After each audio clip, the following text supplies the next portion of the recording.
Mrs. Danielle DeVita back with another video. I overheard someone say that marriage is overrated. A lot of women say, I like the strong silent type. Well, a lot of men like the feminine silent type. And for sure, it's going down. So a lot of times people are not getting the value. When to speak and when to be quiet is one of the most powerful. She's going to be aggressive, thinking that. And as someone who's been married for 12 years, she's driven, not lazy. And this will make yourself and get on the right path. That understand that you might be doing a disservice to your daughter if you don't help her understand vetting and proper decision making. Now she's going to be a basket case later. If you don't help her understand emotional intelligence, she's going to hold on to a lot of emotional baggage. If you don't. We live in a world where femininity, marriages, family, and courting is no longer valued. We live in hookup culture, situationships, and struggle love. The number one reason women struggle in long-term relationships, number one, femininity, and number two, staying in a relationship or entertaining people longer than the woman should. My name is Danielle DeVita, and I'm a relationship and femininity coach. I've been married for 12 years, and I want to help you get on your feminine journey and vet for the right man today. For more of my content, you can visit MrsDanielleDeVita.com, or you can go to YouTube, Instagram, or my Facebook page. Get on your feminine journey today.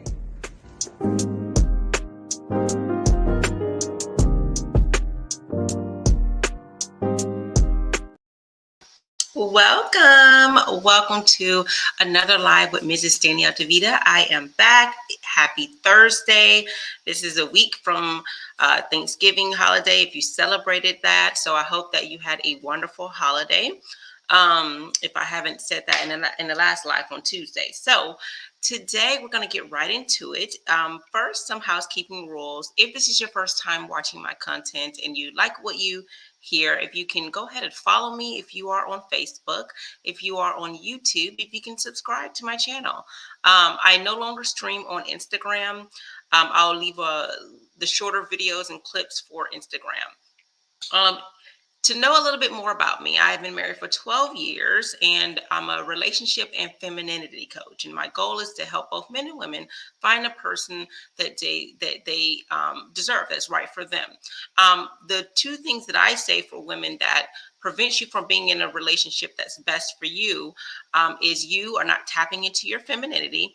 And number two, you're in a relationship longer than you need to be in. And I would say the same for men. And of course, it would be he's not tapping into his masculinity. And there are some ways that you can be more masculine and command respect from the woman that you want. And I have a book that will tell you all about that. And that is in the process of being published. And that is Commanding Respect from the Woman You Want. And I do have a book that will also be coming out in that same series, like a guidebook, is for women. Girl, Go Get Your Husband. And I'll have a teen book that will be coming following that called Boy Bye. So today we're going to talk about the 7 mistakes made in vetting. So this is for both men and women. And vetting, just so you know what vetting is, it's you are using your wisdom, your experience, and things that you've learned from the past to make sure that you are properly looking for the right person for you.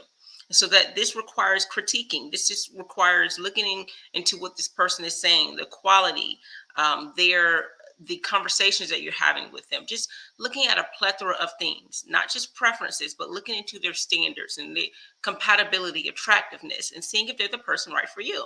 And in this vetting process, this is, vetting that whether they should be in your wife, not necessarily just vetting for marriage or vetting for dating. Because dating is once the relationship is actually set in stone when you're dating. But this could be in the talking phase. So vetting is just any person, any man or any woman that is a person of interest that you want in your life on a romantic level. You're properly vetting to see if should they even be in your life, right?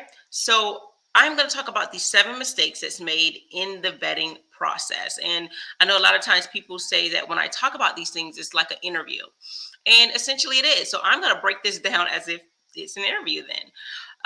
So the first mistake I would say is, I wrote some things down so I can make sure I stay on point. Not meeting the qualifications. And I think I did a reel on this on my Instagram, not meeting the qualifications. A lot of times we'll meet if we are looking for a job, we'll try to meet the qualifications. But in the dating world, we're not meeting each other's qualifications. If you say you want this type of man, and this type of man typically wants a woman that has A, B, and C, and you only have A, why do you think that you should be with this type of man if you're not meeting B and C? And a lot of these things could be they want this woman to be beautiful, right? And beautiful, of course, is an eye to beholder. But what are you doing to put your image together? What are you doing to represent your brand, to look in that role where you're caring about your image, both inside and out? What are you doing to take care of your femininity? And what are you doing to make sure that you are in the proper position that you need to be in for this type of man? Same thing for women. Same thing for men. What are you doing for this type of woman? If this woman wants a man who is a provider, a protector, what are you doing to meet those qualifications? So a lot of times we are going up to people saying, what do you bring to the table? And yet we don't meet their qualifications. We don't even meet the qualifications for what most women or what most men should be when it's time for dating. Right. And then number two, I'll say, this is a common mistake as well. And I think this is one of the biggest mistakes: when to work overtime and when to go where you're valued. When you think about a job, if you know that it's due for your promotion, you're going to be putting in this overtime. You're going to be doing extra projects to show that, hey, I got the stuff, right? And then if they don't value you, you will go to another company. Well, a lot of times in relationships, we're putting in the work and the other person isn't. So we're pouring and pouring and pouring into this relationship, but it's one-sided. So when that's the case, why are we overworking ourselves? Why are we putting more into a relationship? If this person doesn't see it as an investment, why are we putting into it like it's a full investment when it's not? This person doesn't want it. They don't want this relationship to work. So at some point you have to realize, I'm not valued here. Now, just because they don't value you, it doesn't mean that you don't have any value. It means they don't see your value, and that's okay. Someone else can see your value. And just like a job, just because this job doesn't treat you like, as a valuable person within the company, it doesn't mean that no company will. Go where you're valued. So a lot of times we're in a relationship and we're pouring into it, but this person is either telling us with their words, you're not the one for me. I don't see us together, or they're treating you of little value, or their actions are showing it. Remember, words and actions should be consistent. We want our words and action to be consistent. That's how people know that we are consistent in everything that we do, because we are not double-minded. We're not saying one thing and doing another, or doing one thing and saying another. We are making sure that everything we say and do matches. And this is how you know if you are of value to that person. And you're not going to put in more work than they are putting in. You need to put in equal work, right? So making sure that you go where you're valued. Number three is when to opt out. Sometimes we opt out of a honest survey or a review. Sometimes jobs send out surveys for those who are still currently working there. And some people say, well, I'm not going to take the survey because they're not going to listen to it. Or we do take it, but we lie. And we say, oh, everything's great, everything, but we know it's not. We're not going to put in the real feedback that's really, required to make sure there's an effective change. And this is how it is in relationships. Sometimes we say nothing, or someone say, well, how are you feeling? Well, what do you think about the relationship? And we lie. We say the relationship is great. We say all is well. We say nothing's wrong. Everything's perfect. Or we just don't say anything at all. And then we're wondering why this person doesn't understand. We think people should read our minds. We need to make sure that we're doing honest reviews of our relationship, whether you are in the talking phase, the dating phase, the fiance, the husband and wife stage. We need to make sure that we are consistently checking in with our partner. Where are we in this relationship? Do you want the same things I want? Do you still want the same things I want? We want. Do you want children? Do you want family? Do you want marriage? How do you feel about this? How do you feel about this situation? My husband and I have been married for 12 years, and we still check in to see what is it, that we can do better. What is it that, I'm doing Tell me the truth. Be honest. And I know a lot of times we say people don't want honesty, but there is a line of how you deliver the honesty. Are you, putting too much sugar on it that people can't see what's wrong because you're buttering it up so much they only see their strengths? Or are you too harsh with it? Do you have too much hot sauce on it that they can't stand what you're saying because they're so busy being upset about how rude you came about with it? So there has to be a level of tactness with it, right? Number four, we don't even know our own value. When you don't know your own value, a lot of times people can run over you. Again, go back to the company. If you are really great at what you do and there's none like you, but you don't realize that, you will spend so much time working countless hours doing so many things, and you're not getting promoted. You're not getting the pay that you deserve. You're not getting the accolades you deserve. You're being, looked over whenever it's time for a new project or a new promotion or a new thing, and people just don't see your value. It doesn't mean that you're not great, but they don't see it, or they do see it and you don't see it. So they may see it and say, well, if she don't see it, if she doesn't say anything, or if he doesn't say anything, I'm not going to do any, I'm not going to put in the effort. So sometimes people aren't putting or matching the effort. They're giving low effort because they know you're not going to say or do anything about it because you don't have self-respect.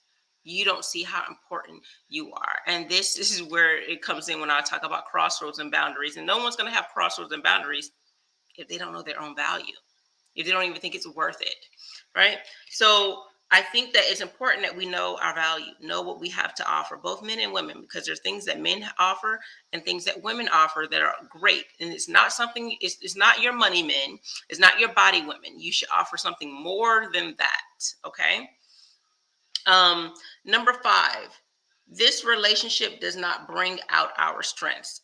Sometimes we're in relationships and the relationship doesn't help us to be better people.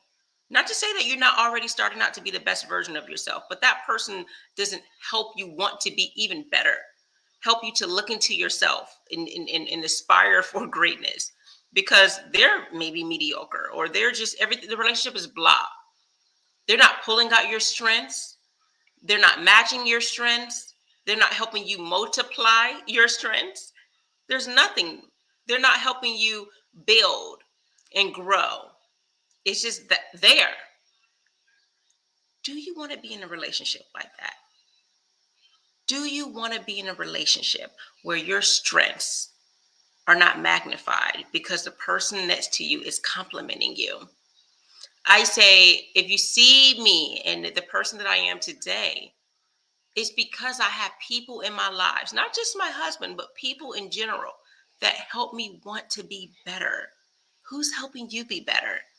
And if it's not the person that you want to spend the rest of your life with, if it's not the people that are in your inner circle, you might need to get new friends. You might need to get a new partner. And this is how it should be with a company. You want a company that helps you bring out your strengths. They see something in you maybe you didn't even see. They help you tap into it. I'll give you a quick example. I ran track and I love running the 400. I always loved running the 400. And my coach saw, you know what? I see you can do the 800. And I'm like, no, I don't want to do 800. But he saw something in me that I did not see. And because he helped me tap into that strength, Coach O'Brien, so I would not be, where I am. I got a scholarship, a full scholarship, strictly because of the 800. I broke the record strictly because of the 800. I moved from conference to nationals. I went to Junior Olympics, all of these things because of my skills and 800. And my coach was able to help me to tap into that. So you want people that can help you see some strengths that maybe you don't see, or just bring it out even more, multiply it. Number 6 would be losing composure. So this is a mistake that I've had. We lose composure. It could be losing composure as far as our emotions, right? We have people push our buttons and we go crazy. Our emotions take us everywhere. They have us screaming at the top of our lungs. They have us, fighting and going crazy and punching in walls, or, busting out windows. You don't want people to do this to you. You want to have self-control. Tap into your own, have a full autonomy over your body, have full autonomy over your emotions and how you act and react, your responses. And sometimes we make the mistake of losing our composure. And then it brings out a side of us that's not the best version of ourselves. And we don't want that, do we? Right? So I do encourage that if you know that this is something that are struggling in, and this is not just losing composure with your emotions, but what you say as well, your actions, all of these things. When you find that you're losing composure, I would say get counseling for that. If you are spiritual, pray about it, because you don't want people to have you get out of composure. Think about a job when a person makes you real mad at work, and you just go crazy. You have an outburst. Or when it's almost your last day, you show up and show out. You don't want a job that does that. It's about time to get a new job if it gets to that point. And this is how it is with the relationship. If this person is always pushing these buttons, it might be time for you to get a new relationship. But I will say this: you need to have a crossroad before all of this happens. Crossroad is where you're having that conversation. So when I say going back to those honest conversations and honest surveys and reviews, this is where crossroads would go in. Hey, these are the boundaries, and you're messing up these boundaries. And then you will have that discussion about it. If there's no change, you move on. If there is change, great. It should be a progress. Right? So number 7, last but not least, number 7, the lack of negotiation skills. I think if you are both men and women, if you have great negotiation skills, you would do great. Think about on a job, you negotiated your salary, you negotiated on how you can get that promotion. If you're really great at negotiating, you will go far. And in the relationship world, this would be not setting ultimatums. We don't set ultimatums. We talk about how we can work things out. So I'll give you a great example. This is pretty much a form of crossroads. So you're not going to say what this person's going to do and what you think they need to do. You're saying what you're going to do. That is a form of negotiating. Well, I'm going to do this. And what would you like to do, in that? And then they're making the choice. They're making the choice. They're having that freedom. But there is a level of give and take. You are saying what you're going to do. You are saying what the consequences will be based on whatever action you take. So a great example would be if someone wants, they want to take it slow and the relationship to be, YOLO. We live in a moment.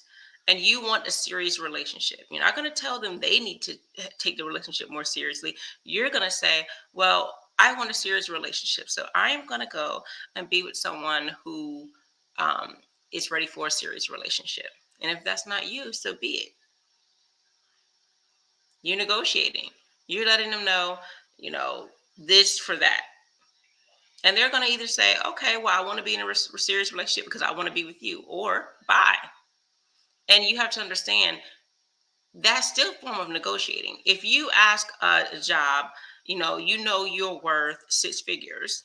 Let's say you're worth $100,000 and they only want to give you 70. You know that you're worth 100. So you're going to say, well, I'm sorry, that's not my asking price. And so I'll just have to go elsewhere. Either they're going to say, well, no, we'll pay you that. But, well, let's do this. And then I'll pay you in stocks. So you can get this extra in stocks, or this in that, or we give you extra bonuses that to give you what you're looking for. Or they can't afford you. That's not the budget for them. So be it. And you have to walk away. You don't take a job that's not giving you what you're valued. So this is how it is in relationship. If they can't match what you're looking for, then leave. And sometimes it's painful. But if they can't afford you, If they can't afford what you are offering, if they can't do what you're offering, then it's time to leave. And a lot of times we don't want to do that. All right. So again, these are the 7 mistakes that's made in vetting. So I'm going to go over them really quick again. The first one is we're not meeting the qualifications. We say we want this person and they're requesting A, B, C, and D, and we don't meet all those qualifications. Maybe we are not a provider, or if we're a man, we're not feminine enough if we're a woman. We are not peaceful. We are not, fit, both men and women. Maybe we're not attractive enough for them. Maybe we're just not meeting the qualifications for the person we say we want. So you have to make sure that you are the best version of yourself, because that's, if you want to meet the best and be with the best, you're going to have to be the best. All right. And of course, your natural self. So you don't have to go and be fake. You just need to be the best version of yourself. Not trying to be someone else. Two, sometimes we're overworking ourselves and we're not going where we're valued. A lot of times we're somewhere and we're not valued, and we're overworking. We're the only ones working in a relationship when we need to make sure that people are matching our work effort. Relationships take two. So you have to make sure that the person on the other side of that relationship is putting in just as much effort as you. They're just as mindful as you are. All right. Number 3, we're opting out of honest surveys, meetings, and exit reviews. Just like I said with the job. So basically, we're not opening up the lines of communication at all. Or if we are, we're not being honest and being thorough and being transparent, because that's going to open up the window of trust if we're open and honest and transparent. When we're still hiding things and omitting things, or not saying anything at all, or having a full and honest communication, it's not going to go anywhere. Number 4, we don't know our value. If you don't know your value, then people can disrespect you, treat you any kind of way, because you don't set the barometer of how you should be treated. Heck, you don't even know how you should be treated, because maybe you've never seen that before. No one's treated you a certain way, so you should know. So you don't know what the bar is. You haven't seen someone else been treated in a way that's great, so you don't know where the bar is. Your bar may be low. Number 5, the relationship doesn't bring out your strengths. You're in a relationship and you're not growing and learning and thriving and aspiring for greatness. They're mediocre and you're mediocre, and no one is tapping in each other's strength and helping them to be better people as a whole. And this is not just for a romantic partner, but just in general. You want to be around people that are going to help you be better, people that instill wisdom in you, and you become more knowledgeable, more learned, right? Number 6, the sixth mistake is you're losing composure. People are hitting those buttons, and they have you going all over the place, whether in your words, your actions, your responses, your behavior, your emotions, and you're not, you don't have a self-control in how you handle situations that are difficult. Right.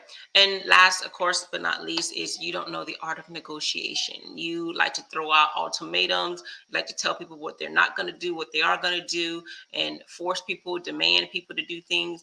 But there's a way of doing that. Your actions can command respect if you're a man.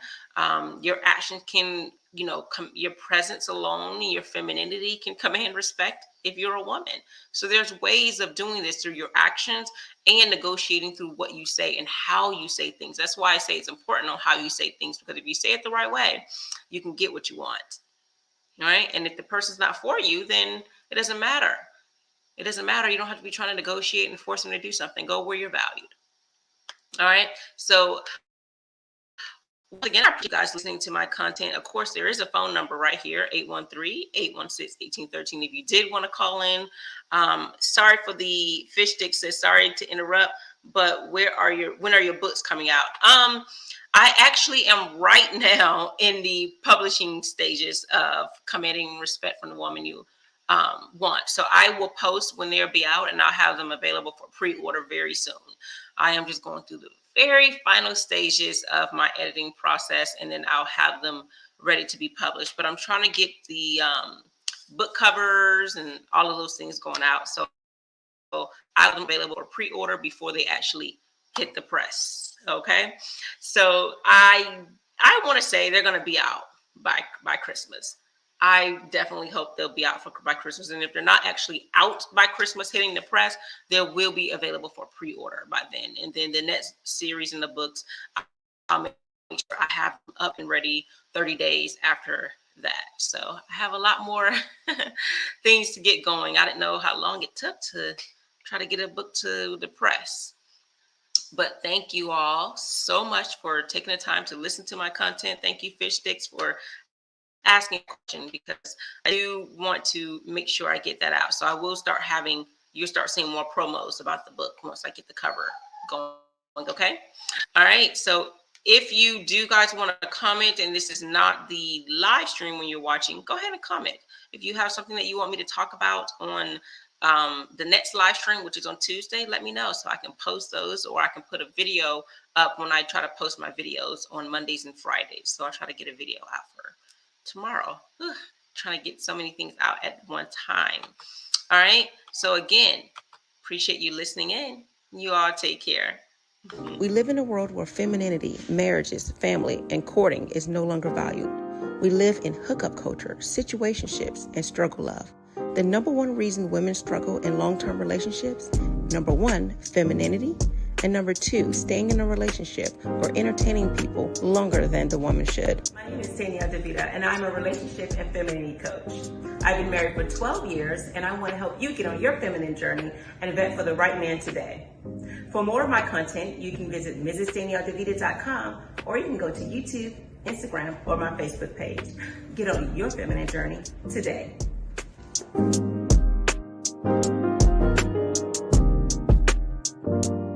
Mrs. Danielle DeVita back with another video. I overheard someone say that marriage is overrated. A lot of women say, I like the strong silent type. Well, a lot of men like the feminine silent type. And for sure, it's going down. So a lot of times people are not getting the value. When to speak and when to be quiet is one of the most powerful. She's going to be aggressive thinking that. And as someone who's been married for 12 years, she's driven, not lazy. And this will make yourself and get on the right path. That understand that you might be doing a disservice to your daughter. If you don't help her understand vetting and proper decision making, now she's going to be a basket case later. If you don't help her understand emotional intelligence, she's going to hold on to a lot of emotional baggage. If you don't